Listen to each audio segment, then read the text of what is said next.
मित्रांनो, आता मी सध्या कुठं माहिती का, कर्जत लोणावळा मार्ग जो मधला मार्ग आहे का, जुना मार्ग, त्या मार्गाने मी चाललो अष्टविनायक बल्लाळेश्वर गणपतीला.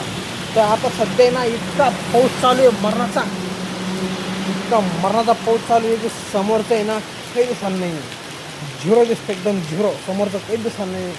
त्याच्यामुळे ना आपण या पंपावर आपली गाडी पार्किंगला लावून दिली बघा, साईडला ती गाडी पार्किंग लावून दिली आणि आपण इथं बसलो जोपर्यंत आता सकाळ होत नाही. बसून राहू या पेट्रोल पंपावर.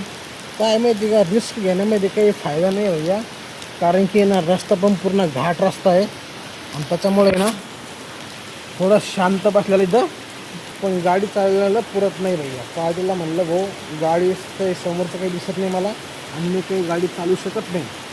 चालण्याचा प्रयत्न केला मी, पण नको, रिस्क नको, कारण की ना रस्त्यावर इतकं पाणी साचलेलं आहे, गाडी दणादण पाण्यामध्ये घुसायला लागली.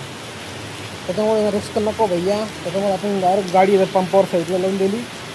पार्टीला म्हणलं थोडंसं अर्धा एक घंटा आराम करा, तोपर्यंत दिवस उगवतो, आपण घेऊन डायरेक्ट निघून जाऊ. Okay, thank you. पहिली पार्टी म्हणजे नाही ना, चालना काय होत नाही पावसामध्ये, आरामाने चला.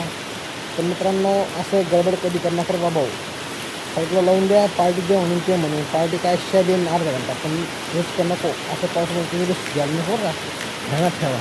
पटकन बाकी चालू आहे, पाऊस आहे ना इतका जोरात चालू आहे, पूर्ण रस्ता घाट रस्ता आहे, त्याच्यामुळे आपण थांबलेलो. ओके, धन्यवाद मित्रांनो. मी बरोबर केलं का चुकीचं केलं हे मला कमेंट करून सांगा. ओके, लाईक करा, फॉलो करा, शेअर करा.